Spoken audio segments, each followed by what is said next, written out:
This program, proudly brought to you by Inglis.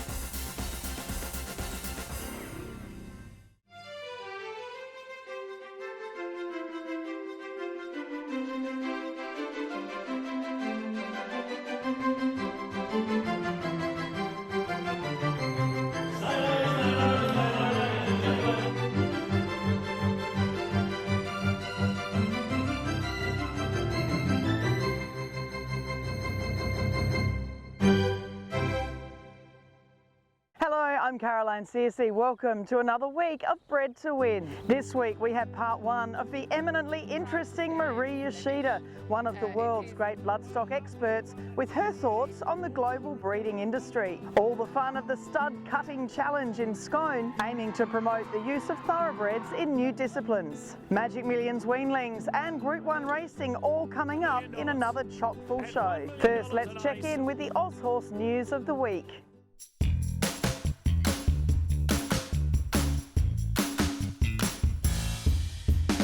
The Magic Millions weanling sale was dominated by end users buying the top lots rather than pinhookers looking to on-sell the foals as yearlings. Top lot was the I Am Invincible colt from Ocean Park mare Ocean Jewel from the family of Gimcrack winner Catch Me. He was sold by Gilgai Farm to Kieran Maher and Wilborn. The second top lot was Shadwell's colt by Zoostar from Bulbula, hailing from one of the late Sheikh Hamdan's great families. He sold for $700,000 to Rosemont stud and Justin Bayan. The Shadwell dispersal netted $5.4 million for 20 lots sold. Zaki inside the 200 metre marker, a one active fair in the Doomben Cup. Australia's Group 1 focus was on Doomben on Saturday, with Zaki a dominant winner of the Doomben Cup. A Tattersalls horses in training by. He's a son of Leroydas Animo, who's also sire of Kentucky Derby and Dubai World Cup winner Animal Kingdom. Zaki's from a Sadler's Wells mare. In Ireland, the breed-shaping Irish 2000 Guineas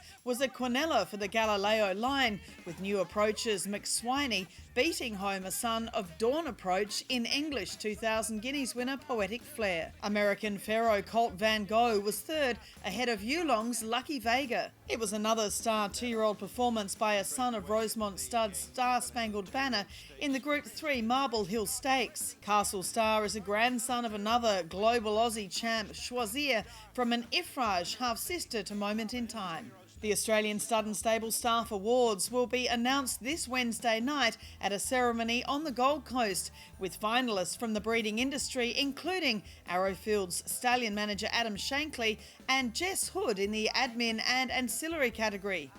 She's up against Magic Millions' Cassandra Simmons, while Sam Parks from Godolphin Woodlands and Dave Hanratty from Yarradale in WA are also finalists in the breeding industry. Carla Alafon from Cityview Farm and Steve Bryan from Twin Hills Stud face off in the actual dedication to breeding category. Other fascinating finalists are John Brady, now in his 70s after a career working for Tulloch Lodge, and Lindsay Park's Gary Fennessy, who's overseen plenty of generational changes with the Hayes family's Lindsay Park. Good luck to all the finalists. We'll review the winners in next week's Bred to Win. Prague got the upper hand at the 100. Kia Ora Stud has announced it's retired its second stallion, with Prague joining Golden Slipper winner Farnan as Ananda Krishnan's team resume standing stallions this year. Prague, a magnificent colt who's a direct descendant of the champion Emancipation, was a $1.6 million yearling who won the Cannonbury Stakes and the Pago Pago at 2. Meanwhile, his barnmate at Kia Ora, Farnan by Not a Single Doubt, is the subject of this week's G1 Goldmine analysis. The gurus at G1 have noticed a supercross developing with the Not a Single Doubt line over More Than Ready mares. More Than Ready is tracking at 4.96% stakes winners to runners as a broodmare sire, but when coupled with Not a Single Doubt, that increases by around 4 times to 16.13%, while the Group 1 success increases to 3.23%. This gives mares with More Than Ready in their pedigree a great advantage when booked to the Golden Slipper winner Farnan. Both new Kia Ora stallions are on Stallion Match at G1 Goldmine if you want to match up your mares. Victoria's Larnock Stud will stand 2 new stallions this season, along with former Newgate sire Wandjina, as mentioned previously. They'll introduce Lope de Vega's Endless Drama a stallion who won 3 Group 2s, including the Apollo Stakes in Sydney. Both new sires at Larnook will stand for $8,800. And shortly to feature in our Cambridge Stud Performance of the Week, New Zealand's Navara Park introduces King of Comedy. He'll stand for a fee of $7,000 New Zealand dollars plus GST as a son of Kingman. He finished ahead of Too Darn Hot when second in the St James's Palace Stakes, while also finishing ahead of Zaki in the Joel Stakes behind Ben Battle.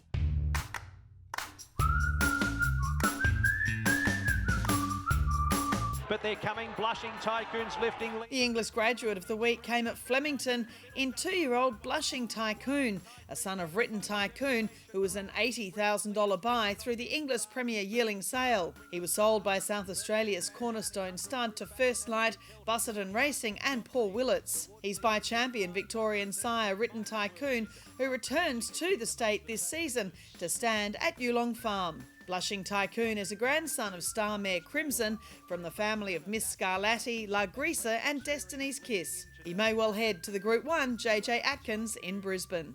The late May Inglis online sale features Australian Derby winner Lavendi among 353 entries that include mares in foal to young stallions Flying Artie, Toronado, Piorata, Exceedance, Headwater and Written By. Lavendi, the son of Piero and wonderful Redute's Choice mare Lapari, earned over $1.7 million in prize money and is being offered as a stallion prospect for anyone wanting impeccable staying bloodlines from a star of his generation.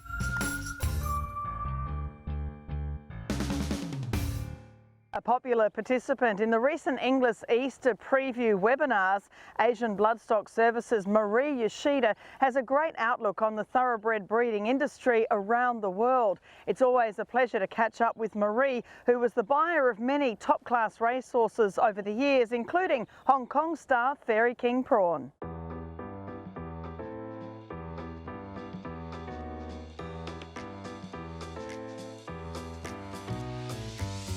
Welcome to Bred to Win. It's so fabulous to have you just giving us some of your thoughts on not only your background but a lot of things within the industry we'll cover off in the next sort of 10 minutes or so. But you come from a part of France very near the Dutch border. It gives you a global way of thinking, doesn't it? Which I find really interesting. You don't really have borders in this industry, do you? This is very true, Caroline. And so I am always proud to say I am Flemish. It is on this North Belgium-Dutch border. I have a French passport and I've been traveling a lot. In France, I mostly know Deauville. That's where my parents took me when I was from a young age to the horse sales, you know, in Deauville in August. And I've always been fascinated by the auctions, and I love from very young age to have my catalogs, to study, understand why this yearling is very expensive, why this one is not. And yeah, it's been really a pleasure to be in the industry. A lot of people don't follow on from their parents' interests, but it is something that catches you at an early age, isn't it? And I know from myself, you watch a horse and then a few years later you'll see their foals coming through and their foals. What is it that captures you with that, looking at the catalogue and trying to pick the horse and remembering the parentage? What is it that really makes you excited doing that? Well, everybody can remember stallions. And stallions can have 100 foals a year or more, but not so many people remember the mothers, the dam family. And at the end of the day, the big secret of the industry, it's all about the dam family. It gives 60% to sometimes 80% of the quality of a yearling or a future racehorse. And I'm very lucky I've got this photographic memory, so I can open a catalog page and I just can remember, and I love following the dam line. So on the catalog page you have first dam, which is the mother, and then second dam, which is the grandmother. And then what is interesting is like you have third dam, yes, the great grandmother, and then you remember after a few years, it's like, wow, I know this. You know, like earlier this week, there is a filly on the complex, and the great-grandmother was at Turanga Stud where I was 30 years ago. you know, and it's a line, a kind of dynasty. Yes. And I love this strong female dynasty line, you know, and things come back. Yes. If it's not one generation, sometimes it jumps, like for human beings, you know, but you will suddenly find, oh, this is the same time of attitude and walk and presence and power, you know. For young people who want to, you know, invest in the industry, who have interest in breeding, you should not feel, you know, overwhelmed by, you know, the amount of money invested. If you can find some time in the same damn family, you know, that you love, a sister or half sister, or, you know, maybe unraised, then you can have a chance to produce very good horses. The time you had at Tauranga Farm, I mean, an incredible time for you as a young person, and you know, you were there. I know you know, playing touch footy with the young Mitchell boys, Harry and Arthur, and so on. And what an incredible time! Yes, my parents were not in favour at all of me being in the horse industry. Yes. But I have an MBA and I started working in the steel industry in Dunkirk, and it was so boring. So I saved my money, and then I, 91, I say, well, I have enough money, I can, you know, I invited my mother to Royal Ascot, and then after that I was gone for 6 months here. And it was the best time. And you know, Tauranga Stud at that time, Dr. Phil Redman was an exceptional veterinarian, and with assistant of Dr. John Morgan, they were treating some of the best broodmares. I do remember vividly, I have a photo in my mind of a mare like Mapley Heights. Yes, Mapley Heights, yes.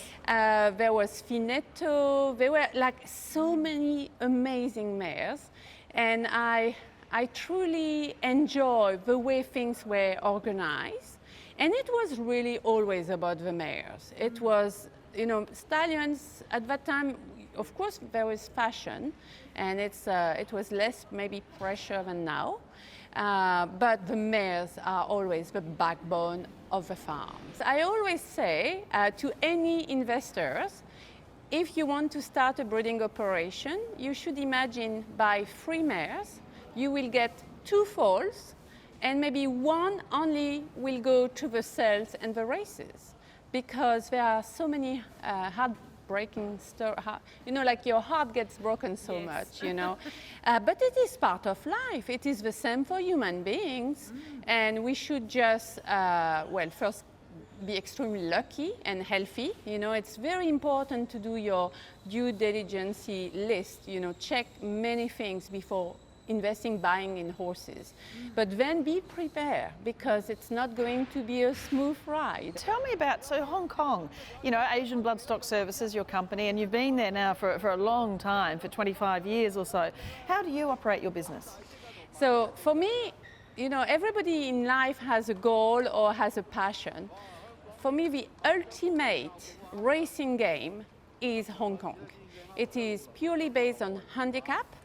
So it's fascinating. You are never bored. Any race, something gonna happen, you know. And you know, from the starting gate to the jockey to, you know, like so many factors. And it's twice a week on extra firm going. I need always to keep, you know, my Hong Kong clients, either trainers, owners, fully informed of what is happening outside Hong Kong in the horse industry, because there is no breeding in Hong Kong. It's a very small world. I mean, it's a small city, but it is fascinating and exciting. So this is, for instance, why I'm here, because right now, due to COVID, Hong Kong-based people cannot really travel.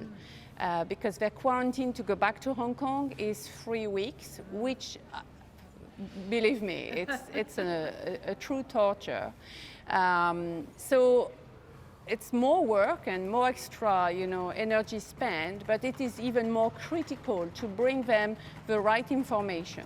You know, not only about horse condition, you know, like what here we have, but also the future trend, which stallion, which line, also for the broodmare side, you know, what should you follow? And also I was very lucky enough to attend the races at Rose Hill, and I could analyze some of the races, see, you know, which combination of stallion, dam, sire, you know, the grandfather. It's very fascinating. And you just have you get a feeling for the industry, like Australian industry, which for us in Hong Kong is most important. Horses in Australia are very healthy, very sound, and very fast. And that's what we need, you know, no medication. And all these vendors here, they work so hard to bring the best of the best to Inglis Easter Sale.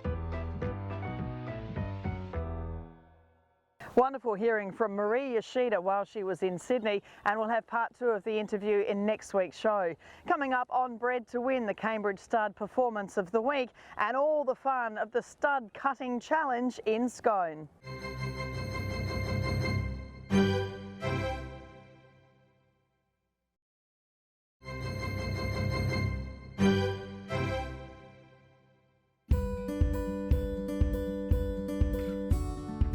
In front is Only Words, easy far, Only Words the leader. The Cambridge Stud Performance of the Week came in the Group 2 Doomben Roses, with Only Words scoring a great win for Denise Martin's Star Thoroughbreds. The filly was bred by Novara Park's Luigi Muolo and is from the Darcy Brahma mare Jungle Pago. Her sire, Swainess, was a dual group winner bred by Dali and is also sired top New Zealand filly Bonita Aurelia. The son of Lonhro is from Singspiel's Swansea, while Only Words is tracking on a Queensland Oaks path. With the aim being to promote the use of thoroughbreds in another sporting discipline, some of the Hunter Valley's best known breeders went through a rigorous training regime to take part in the Scone Stud Cutting Challenge. This segment brought to you by Hannover Lodge, preparing the elite racehorse.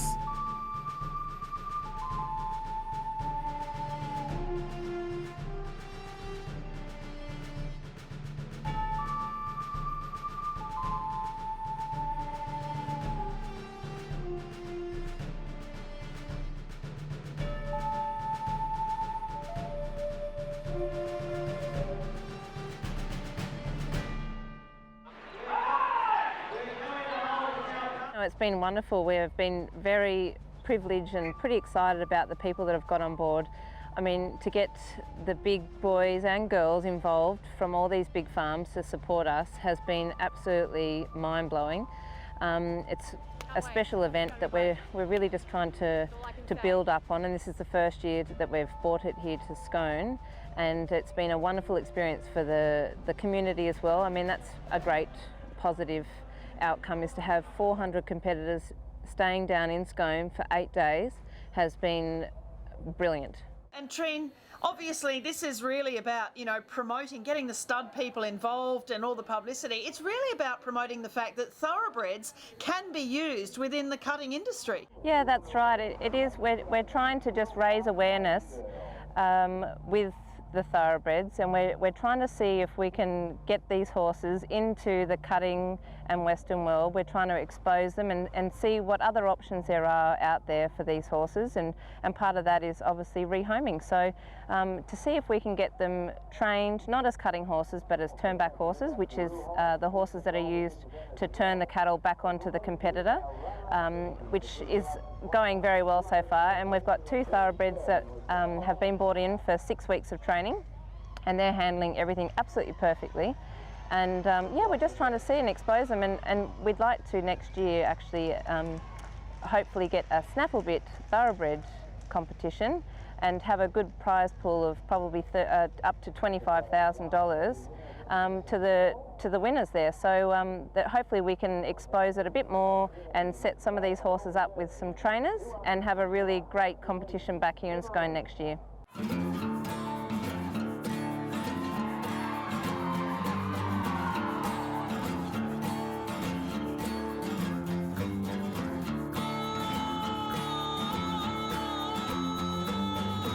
Well, there's been a lot of banter and they're very competitive.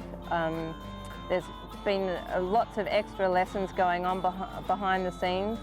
Well, I think the boys are certainly very focused, and you know, if they're not here, when they're winning Group 1s, they're here to win a cutting competition. There's no difference from them sitting here on a cutting horse. They're here to win, and the banter has been excellent, and it's really pumped everybody up and kept everybody driven and excited for the event. So the girls are very competitive too.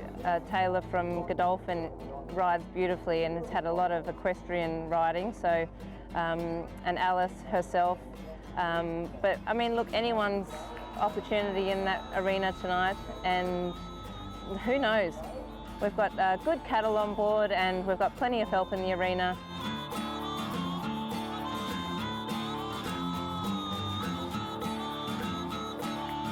So Taylor, you are the winner of this amazing competition. How do you feel? Oh, it's such an unreal experience to get on a horse that I hardly even know, and for it to go that good for me is just unreal, and a true credit to the trainers because they've obviously done an amazing job. He doesn't know what I'm asking him, but he's doing the right thing, so it's awesome. I just cannot say to Treen and everybody who's been responsible for this, just a massive thank you. And I want to make a big shout out to next year. The breeding industry is going to challenge the racing industry. So Hugh Bowman, Chris Waller, Michael Friedman's up there. He wants to get his chops on. I think it'll be a great thing next year. Let's take this to the next level because, this is the first time this has happened. It's a massive success, and I think we've got to go again. And let's make this bigger and better. And it's a new avenue for racehorses, as well as polo, show jumping, dressage. I mean, there's endless possibilities in this sport. But next year, guys, if you haven't been to this, come down because it is absolutely one of the most enjoyable evenings I've had in a long time. That was so much fun. The best part about it is, we all start off in the business because we love horses, and as you get busier and busier, you ride and you're around the horses less. But to be back riding, back being one with the horse, it is amazing. We loved it. It's been a big team of people to help put this together, and the support has been absolutely endless. We're very much looking forward to next year. Tonight was absolutely amazing. The people that have come down to support us, there's so many locals. It's been the talk of the town for the last month, which is fantastic. I mean, it's brought a lot of business into town, and that was the whole big idea, besides the retraining of the racehorses, to get people down here, get them out of the COVID, being at home, to regenerate the local businesses. Everyone goes downtown for cups of coffee and goes into the local stores and supermarkets and pubs and restaurants, and we're just so happy that the whole community's on board with this, and they're all down here tonight, and they've been on the sideline to watch us, and I think there's some happy people there, and particularly the boys and the girls that are competing tonight, that have competed tonight, will definitely be signing up again next year.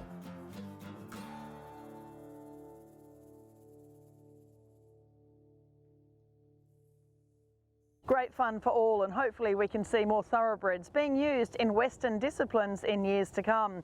Coming up on Bred to Win, by popular demand, we revisit a great story from the past with trainer Gary Portelli. In Arrowfield Studs, the horse who made you love racing.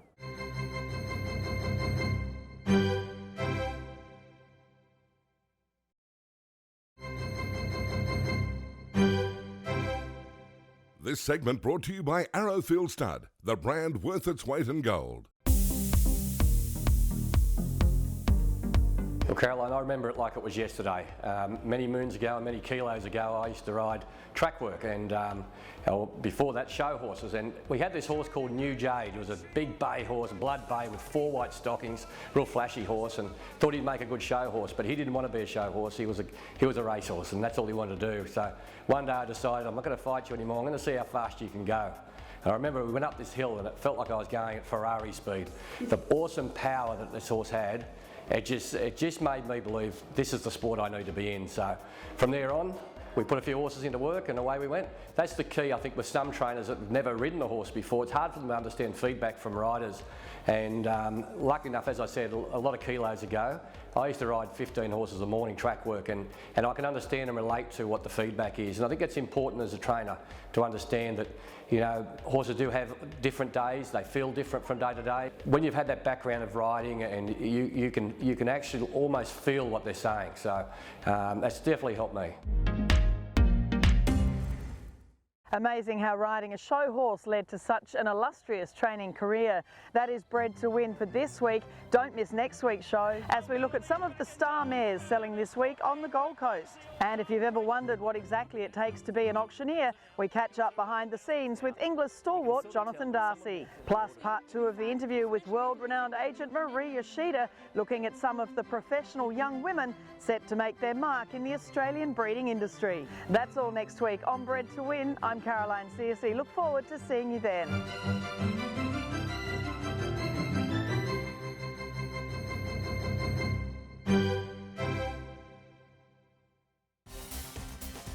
This program proudly brought to you by Inglis.